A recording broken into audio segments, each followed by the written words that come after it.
Vamos desenvolver com mais profundidade o conceito de hábitos, que é um dos pilares fundamentais da teoria sociológica de Pierre Bourdieu. O que é o hábitos? O hábitos é um sistema de disposições duráveis, incorporadas no corpo e na mente dos indivíduos, que orienta suas práticas, percepções, sentimentos, escolhas e ações no mundo social. Não se trata de regras conscientes, mas de tendências inconscientes adquiridas ao longo da vida, especialmente na infância, por meio da socialização. Essas disposições nos dizem o que é natural, aceitável ou desejável sem que pensemos nisso de forma racional ou deliberada. Características centrais do hábitos 1. É incorporado. O hábitos está inscrito no corpo.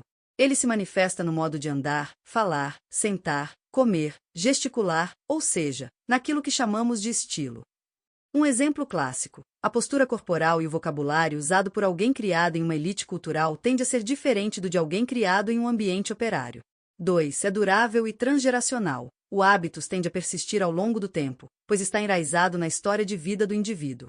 É transmitido dentro da família e de outras instituições sociais, como a escola, o grupo religioso ou a vizinhança.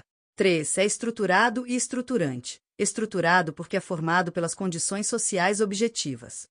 Estruturante porque, uma vez formado, o hábitos passa a moldar as práticas e escolhas do sujeito, contribuindo para a reprodução da estrutura social.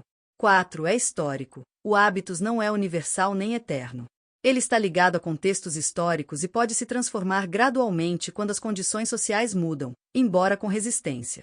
Hábitos e classe social. Bourdieu mostrou que o hábitos está fortemente relacionado à posição de classe. Cada classe ou fração de classe desenvolve um hábitos específico, que corresponde à sua realidade material e simbólica. Exemplo: as classes médias valorizam a educação formal, a linguagem culta e o autocontrole. Já nas classes populares, pode haver maior valorização de habilidades práticas, espontaneidade, resistência corporal e uma relação diferente com o tempo e com o saber teórico. Essas diferenças se expressam nos gostos musicais, na decoração da casa, nas escolhas de lazer, na relação com a autoridade, na alimentação, etc. É por isso que Bourdieu afirmava que o gosto é também uma forma de distinção social. Hábitos e liberdade. Embora o hábitos molde nossas ações, ele não nos determina mecanicamente. Ele orienta probabilidades de comportamento, não certidões de destino. Há margem de liberdade, especialmente quando o hábitos entra em confronto com novos contextos, o que Bourdieu chama de esteresis. Exemplo: alguém de origem popular que ingressa em uma universidade de elite pode sentir que não se encaixa, porque seu hábitos não está ajustado ao novo campo social, mas pode desenvolver estratégias para se adaptar. Hábitos e prática. O conceito de hábitos permite compreender como as práticas sociais são produzidas sem recorrer nem à ideia de sujeito totalmente livre, nem à ideia de estrutura rígida que tudo determina. A prática, para Bourdieu, é sempre o resultado da interação entre hábitos, campo e capital. Vamos agora desenvolver o conceito de campo, que, junto com hábitos e capital, forma a base da teoria sociológica de Pierre Bourdieu. O que é o campo? O campo é um espaço social relativamente autônomo, estruturado por relações de força e disputa entre os agentes que nele atuam. Cada campo tem suas regras próprias, seus capitais específicos e suas formas de consagração e hierarquia. Bourdieu usa a metáfora do campo como um campo de batalha, onde os participantes lutam por posições, recursos e reconhecimento. Características principais do campo 1. É um microcosmo social com regras próprias. Cada campo tem normas, valores e critérios de sucesso que não são necessariamente os mesmos de outros campos. Exemplo: no campo científico, o reconhecimento vem por meio de publicações, citações e credibilidade acadêmica, não por riqueza financeira. Já no campo econômico, o capital financeiro é o principal critério de êxito. 2. É um espaço de lutas e disputas. Os agentes disputam poder, prestígio e autoridade dentro do campo. Há uma luta constante entre os que dominam o campo e os recém-chegados que desafiam a ordem estabelecida. Exemplo: no campo literário, um novo escritor pode tentar quebrar a hierarquia ao adotar uma estética inovadora e contestar os clássicos. 3. Possui uma estrutura relacional. Os campos são estruturados por posições ocupadas pelos agentes, que variam conforme a quantidade e o tipo de capital que possuem. Os agentes não existem isoladamente, mas em relação uns aos outros, em termos de influência, reconhecimento ou oposição. 4. Exige investimento e reconhecimento simbólico para participar de um campo. O agente precisa ter um interesse específico por ele, o que Bourdieu chama de lusio, acreditar que as disputas e recompensas daquele campo valem a pena. Exemplo: um cientista não entra no campo científico apenas por dinheiro, ele acredita no valor da ciência e está disposto a jogar o jogo. Campo e autonomia: cada campo possui um certo grau de autonomia em relação a outros. Isso significa que ele tem suas próprias formas de julgamento e valor, e resiste à interferência de campos externos. Exemplo: o campo artístico pode se opor à lógica do mercado, valorizando a originalidade ou a crítica social, mesmo que isso não gere lucro. Mas essa autonomia nunca é total. O campo econômico ou político pode influenciar o campo artístico, por meio de financiamento, censura, patrocínio, etc.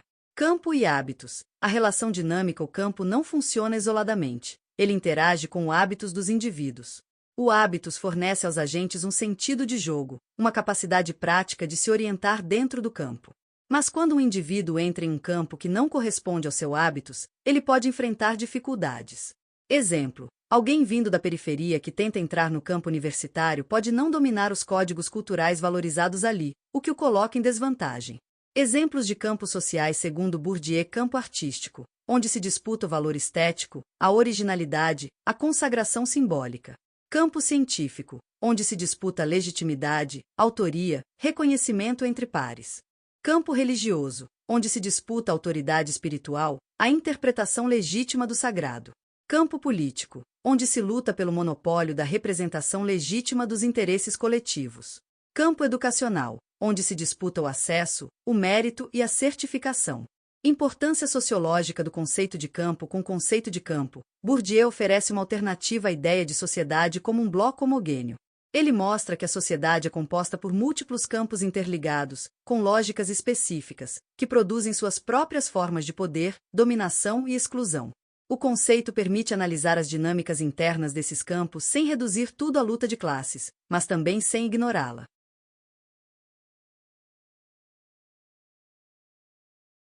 Vamos agora desenvolver em profundidade o conceito de capital na teoria de Pierre Bourdieu, que é essencial para compreender como as desigualdades sociais são mantidas e reproduzidas de forma invisível e legítima na sociedade. O que é capital para Bourdieu? Inspirando-se em Karl Marx, Bourdieu amplia a noção de capital para além da economia. Para ele, capital é tudo aquilo que pode ser acumulado, transmitido, convertido e usado como poder em um campo social. Assim, não existe apenas capital econômico, mas também capital cultural, capital social e capital simbólico.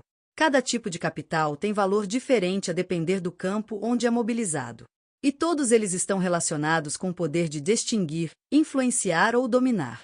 Tipos de capital segundo Bourdieu. 1. Capital econômico é o mais visível e tradicional. Refere-se ao dinheiro, bens, propriedades, investimentos, e também à capacidade de gerar mais capital econômico.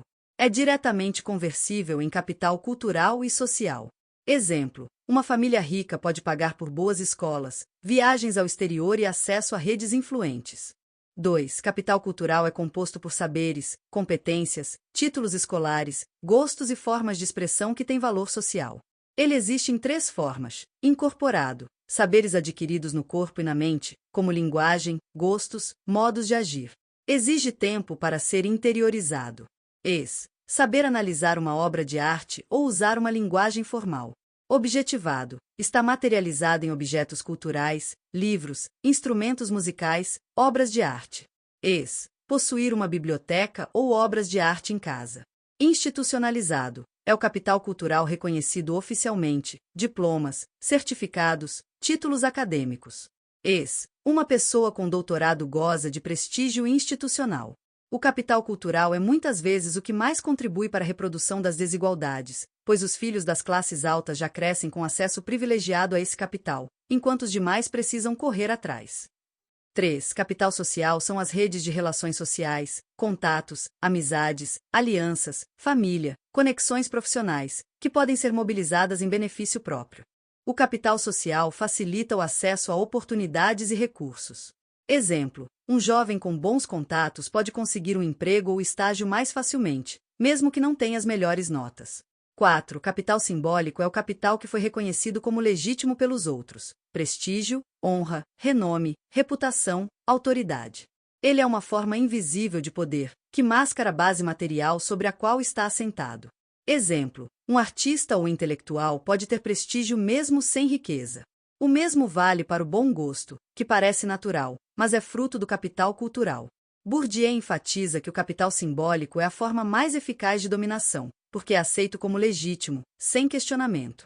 Está presente em distinções como bom gosto, pessoa de bem, homem de valor, categorias que ocultam desigualdades estruturais.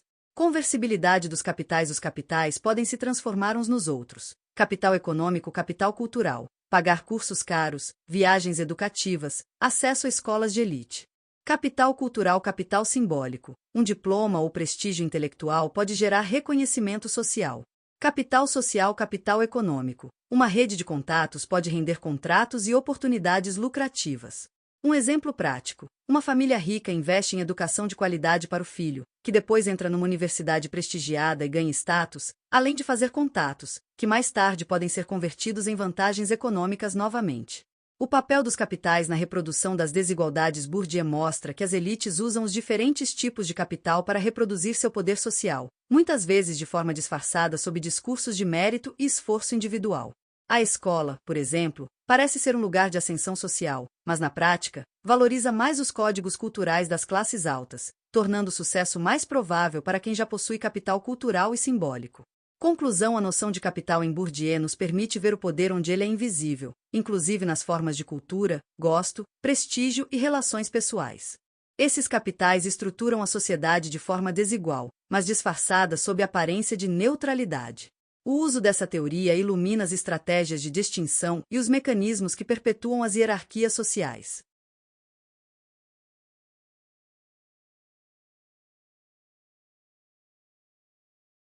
Vamos agora desenvolver com profundidade o conceito de reprodução social na teoria de Pierre Bourdieu. O que é a reprodução social? A reprodução social diz respeito ao processo pelo qual as estruturas sociais, sobretudo as desigualdades de classe, se mantêm e se reproduzem ao longo das gerações, mesmo em contextos que supostamente promovem mobilidade e igualdade de oportunidades, como a escola, por exemplo. Para Bourdieu, o sistema social não apenas distribui desigualmente os recursos, mas também possui mecanismos simbólicos e institucionais que naturalizam essa desigualdade, fazendo com que pareça justa ou inevitável. A crítica à ideia de meritocracia. Bourdieu critica fortemente a ideologia meritocrática, segundo a qual os indivíduos ascendem socialmente com base em esforço e talento pessoal. Para ele, esse discurso oculta o fato de que os indivíduos não começam do mesmo ponto de partida. As crianças das classes altas já entram na escola com capital cultural, social e simbólico muito maior que as das classes populares.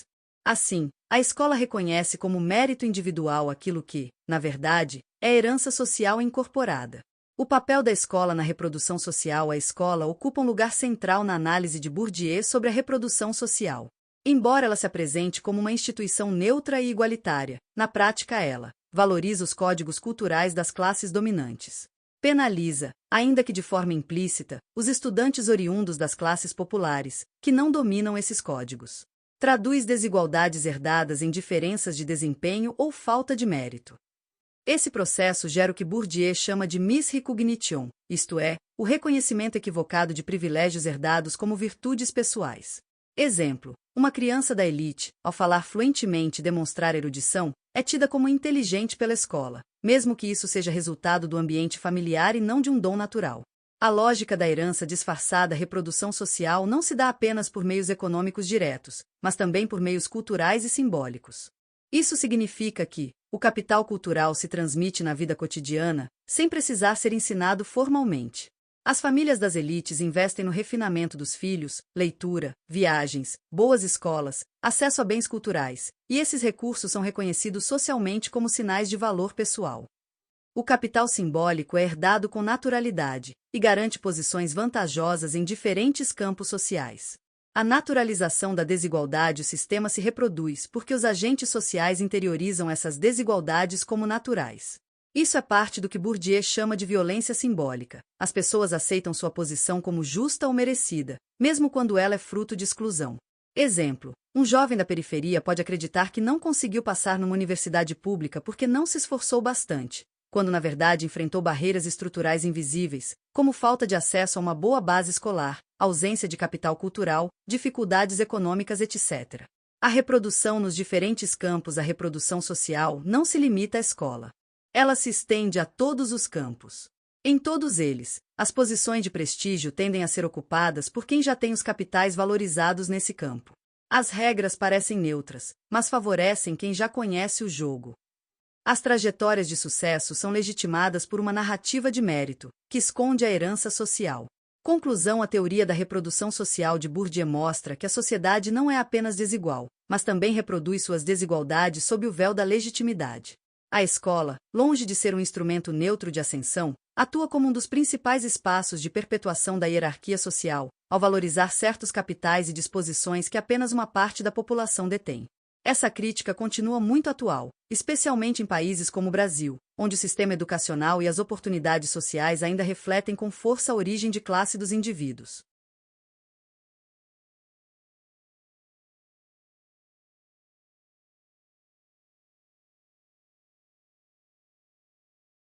Vamos agora desenvolver em profundidade o conceito de violência simbólica, que é um dos mais originais e potentes da teoria sociológica de Pierre Bourdieu. O que é a violência simbólica?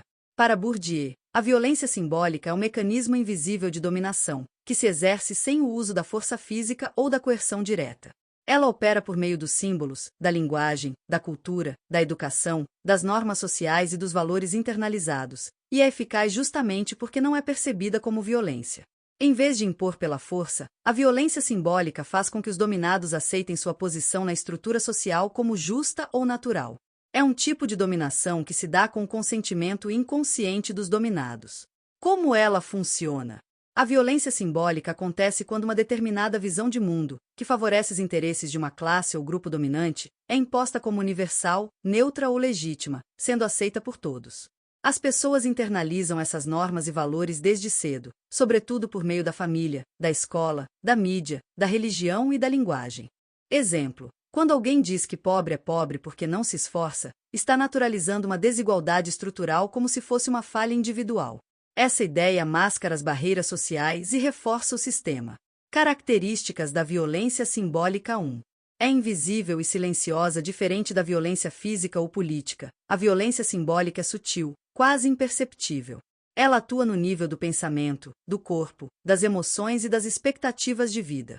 2. Produz consentimentos dominados, internalizam a lógica da dominação e a reproduzem sem perceber. Isso ocorre porque o hábito se ajusta às posições sociais e faz com que certos destinos pareçam naturais. Exemplo: uma mulher que se autocensura em espaços de liderança ou um aluno da periferia que acredita que a universidade pública não é para ele estão sob efeito dessa dominação simbólica.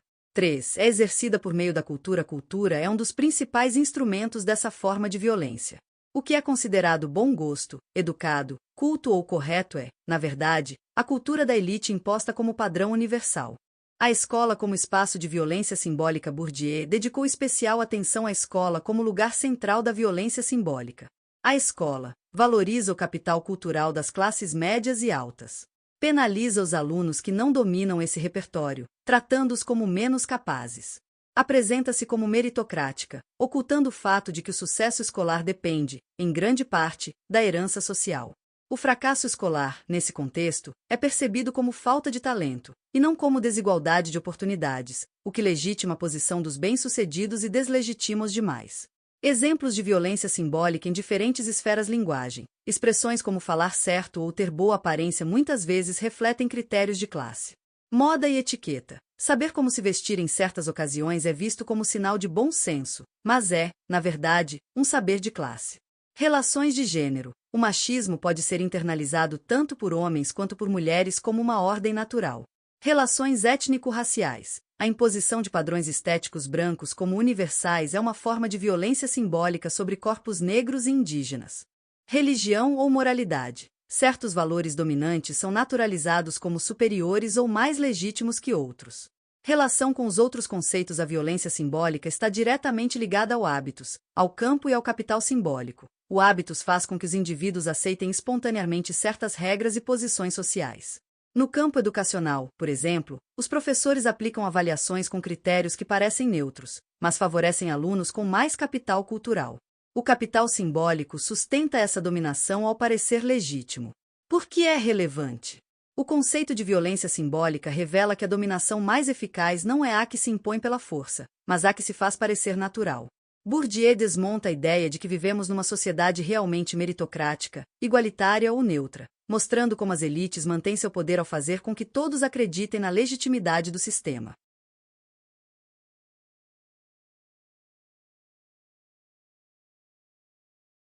Vamos agora desenvolver o conceito de reflexividade sociológica, essencial para compreender tanto o método quanto o compromisso intelectual de Pierre Bourdieu com a prática da sociologia.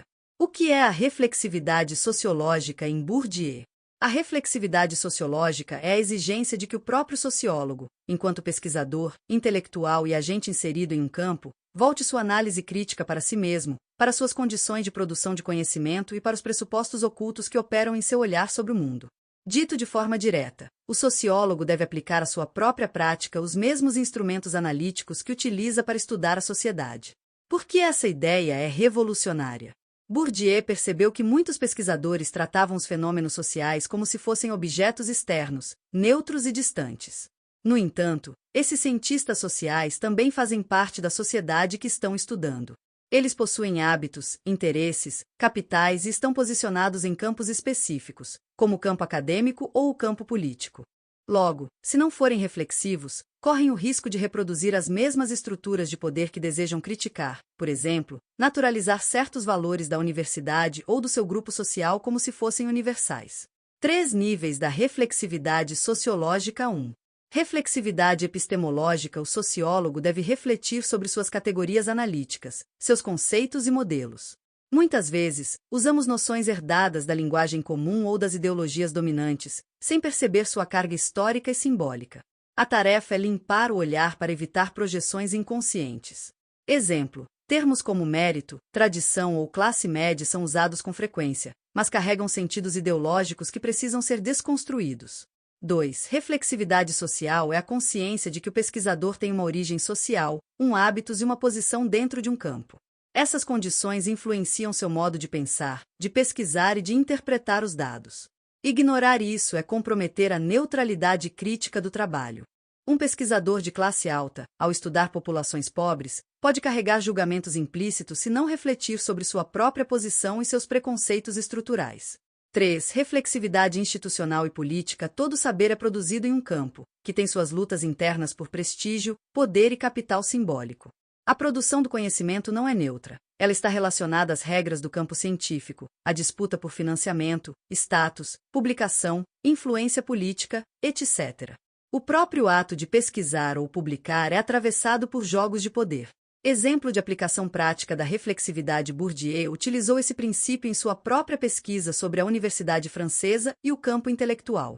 Ele analisou como as hierarquias acadêmicas se reproduzem, como os conceitos são consagrados por meio de redes de prestígio, como certas ideias ganham status de verdade científica e como o próprio sociólogo pode ser cúmplice, mesmo involuntariamente, desses mecanismos. Ao fazer isso, Bourdieu estava colocando em prática sua máxima: a sociologia deve sociologizar a si mesma. Reflexividade como ética do conhecimento. A reflexividade não é apenas um recurso técnico, mas uma postura ética diante da ciência. Ela exige humildade intelectual, vigilância constante contra os automatismos do pensamento e responsabilidade social com os efeitos do saber produzido. O conhecimento é sempre situado, e o pesquisador tem a responsabilidade de explicitar esse lugar. Por que isso é importante hoje? Num mundo onde as ciências humanas são frequentemente acusadas de ideológicas ou subjetivas, a proposta de Bourdieu é um antídoto poderoso. Ele mostra que a objetividade não está na frieza ou no distanciamento, mas na capacidade de tornar explícitas as condições de produção do próprio discurso científico. A reflexividade permite uma ciência mais honesta, mais crítica e mais capaz de compreender os mecanismos profundos da dominação e da desigualdade. Conclusão: a reflexividade sociológica é um convite à autoconsciência crítica dentro da prática científica. Para Bourdieu, o verdadeiro sociólogo não é aquele que observa o mundo de fora, mas aquele que, ao estudar a sociedade, inclui a si mesmo no processo, desvelando as estruturas que sustentam até mesmo a produção do saber. É uma exigência rigorosa, mas indispensável para uma sociologia verdadeiramente emancipadora.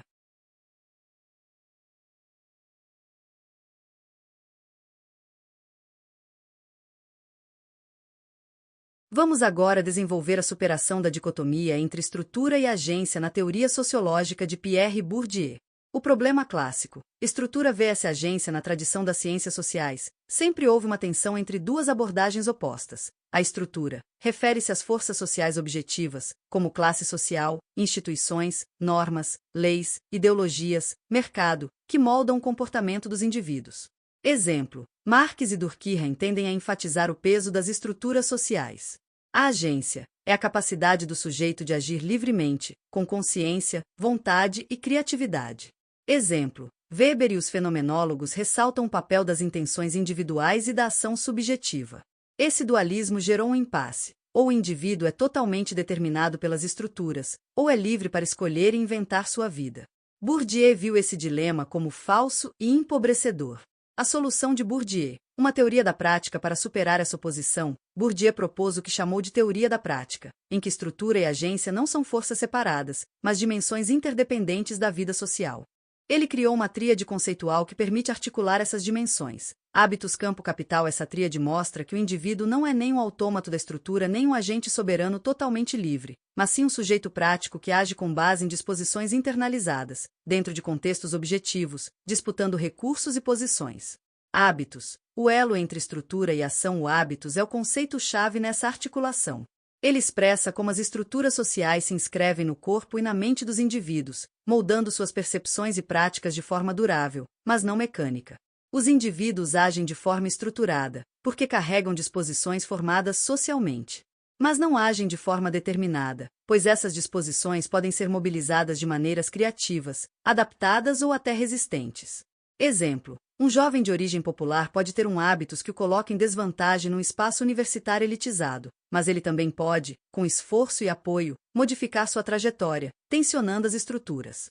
O campo, o cenário onde estrutura e agência se encontram. Cada campo tem uma estrutura objetiva de posições e regras próprias.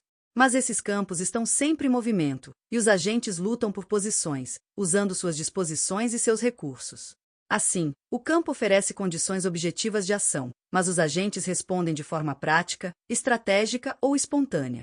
Bourdieu fala em um sentido prático para se orientar no campo, um saber tácito que não é puramente racional nem meramente automático. A ação, nem liberdade plena, nem obediência cega na teoria de Bourdieu. A ação social é situada e condicionada, mas também é inventiva, adaptativa e estratégica. O agente social não é um escravo da estrutura, mas também não é um criador autônomo. Ele age dentro de limites históricos e sociais, mas com uma margem de manobra. Por isso, a prática é o centro da sociologia de Bourdieu. É nela que estrutura e agência se encontram, se tensionam e se transformam. Implicações sociológicas dessa superação. Bourdieu nos convida a recusar explicações simplistas que culpam o indivíduo por seus fracassos ou atribuem tudo ao sistema. Ele também nos mostra que mudanças sociais reais ocorrem quando os indivíduos, em determinadas condições, tensionam o campo e fazem valer capitais alternativos, novas formas de arte, resistência política, ativismo cultural. A ação transformadora não é milagrosa, mas possível quando há acúmulo de capital e disposição para disputar os sentidos e regras do jogo social. Conclusão. Ao superar a dicotomia entre estrutura e agência, Pierre Bourdieu nos oferece uma sociologia realista, complexa e profundamente comprometida com a prática social concreta.